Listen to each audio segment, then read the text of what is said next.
வணக்கம். நான் உங்கள் அபிமான யோகாம்பாள் சுந்தர்.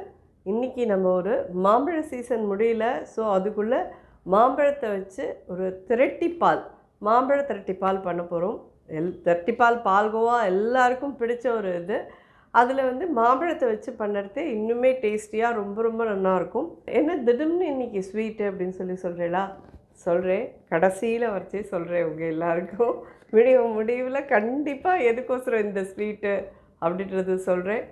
ஸோ தெரிஞ்சவா நிறைய பேர் கண்டுபிடிச்சிருப்பேன், கண்டுபிடிக்காதவா கடைசியில் உங்களுக்கு இது இருக்குது.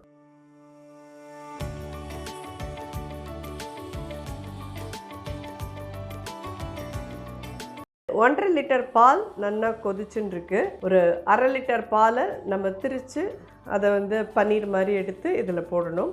அதை தனியாக காய்ச்சின்னு இருக்கேன். இது என்னென்னா, ஒரு மாம்பழம் கதுப்பை மட்டும் எடுத்து வச்சுருக்கேன். இந்த மாம்பழ கதுப்பை நம்ம மிக்சியில் எடுத்துக்கலாம். நல்ல பழுத்த மாம்பழமாக இருக்கட்டும், கொஞ்சம் கூடிய மட்டும் புளிப்பு இல்லாத மாம்பழமாகவும் எடுத்துக்கோங்க. இது எவ்வளோ மம்மின்னு சொல்லி கேட்டேன்னா, ஒரு அரை கிலோலேருந்து 3/4 கிலோ கிட்ட இருக்கும் இந்த மாம்பழம். ஒரே மாம்பழம் தான், நல்ல பெரிய மாம்பழமாக வாங்கிட்டேன். அதே மாதிரி 50 கிராம்ஸ், இது ஒரு 50 கிராம்ஸ், 100 கிராம்ஸ் கிட்டக்க சர்க்கரை போட்டிருக்கேன். இதை நல்ல ஃபைனாக பேஸ்ட் மாதிரி அரைச்சி எடுத்துகிட்டு வந்துடணும். ஸோ இந்த பால் நல்லா கொதித்து பொங்கிடுத்து பார்த்தாலே தெரியும் உங்களுக்கு. இந்த மாதிரி வந்ததுக்கப்புறமா அடுப்பை அணைச்சிருக்கோம். ஒரு அரை மூடி எலுமிச்சம்பழம் புழியலாம். 1/2 லிட்டர் மில்க் தான் இது. சின்ன மூடியாக புழிஞ்சாலே போகும். இது எலுமிச்சம்பழம் விட்டுட்டு இந்த மாதிரி கலந்துருங்க. இது திரியணும். ஃபுல் க்ரீம் மில்காக மட்டும் வாங்கிக்கோங்க, அப்போ தான் இது நல்லாயிருக்கும். இந்த திரட்டி பால் பார்த்தீங்கன்னா தெரியுறதா உங்களுக்கு? நல்ல தண்ணி தனியாக, பன்னீர் தனியாக வந்துடுது. இதை வடிகட்டிக்கலாம். இது கொஞ்சம் கோல்டு வாட்டர், இன்னும் கொஞ்சம் ஐஸ் வாட்டர் விட்டு இதை நல்லா வாஷ் பண்ணிக்கலாம். இது ஒரு அரை லிட்டர் பாலில் தான் பண்ணிட்டுருக்கேன். இது 1.5 லிட்டர் பால், ரெண்டுமே ஃபுல் க்ரீம் மில்க் தான். ஸோ இது அப்படியே இருக்கட்டும். இது பாலை விடுறதுக்கு முன்னாடி நீங்கள் எந்த கடாயில் பாலை விடுறீங்களோ கடாயில் நெய்யை விட்டு நல்லா ஃபுல்லாக க்ரீஸ் பண்ணிவிட்டு அதுக்கப்புறமா பாலை விடுங்க. அப்போ தான் அது பிடிச்சிக்காமல் அந்த ப்ரௌனாக அந்த ஏடு பிடிச்சின்னு வராத இருக்கும். ஸோ கடாயில் நெய் தடவிட்டு பாலை விடுறதுங்கிறது ஒரு ட்ரிக்கு. அது எந்த கடாயாக இருந்தாலும் நீங்கள் நெய் தடவிட்டு பாலை விட்டு கொதிக்க விட்டேன்னா பிடிச்சிக்காமல் நல்ல கெட்டியாக இதாகும். ஸோ இந்த 1.5 லிட்டர் பால் இன்னும் கொதிக்கணும். இதில் 4 டேபிள் ஸ்பூன் கிட்டக்க பால் பவுடர் போடலாம்.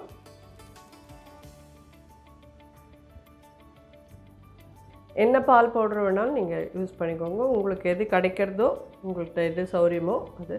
பால் பவுடர் நாங்கள் போடலை பரவாயில்லைன்னா சப்டியும், நீங்கள் போடலைன்னா பரவாயில்ல. இதுக்கு போட்டேன்னா கொஞ்சம் வால்யூம் இருக்கும், அட் த சேம் டைம் நல்ல ஒரு க்ரீமி டெக்ஸ்சரோடு வரும் அது. ஸோ இது பால் பவுடரை போட்டுட்டு நல்லா ஒரு 15-20 நிமிஷமாக கொதிக்க விட்டுருக்கேன். இது எப்படி இருக்கும் பார்த்தீங்கன்னா, இந்த மாதிரி ஸ்டேஜில் இதில் நம்ம அலசிட்டு வச்சுருக்கோம் இல்லையா, இந்த பன்னீரை ஆட் பண்ணிடலாம்.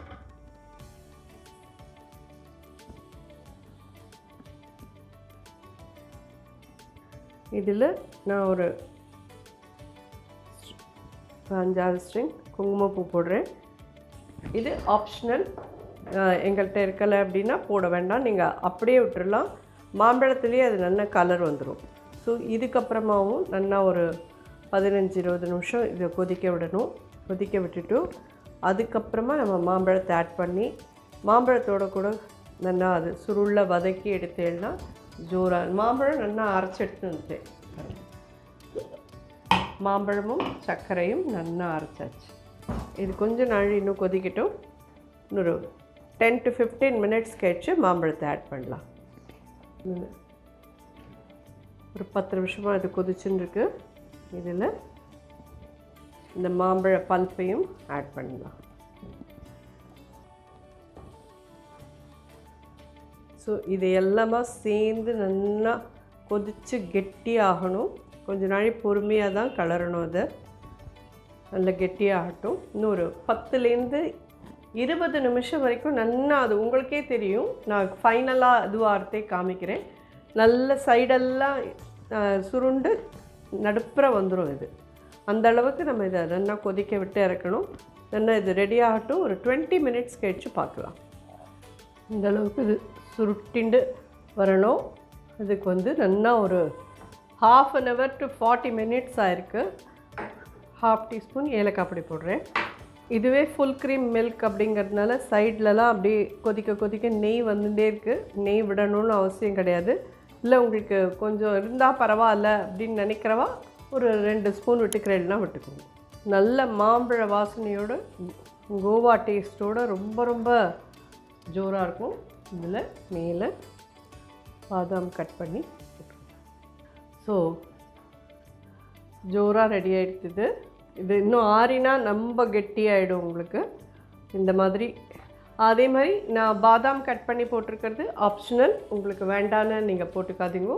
அப்படியே எடுத்து வச்சுருந்தேன்னாலும் மாம்பழ தரட்டிப்பால் ரொம்ப ஜோராக இருக்கும். ரொம்ப ரொம்ப நல்லாயிருக்கும்.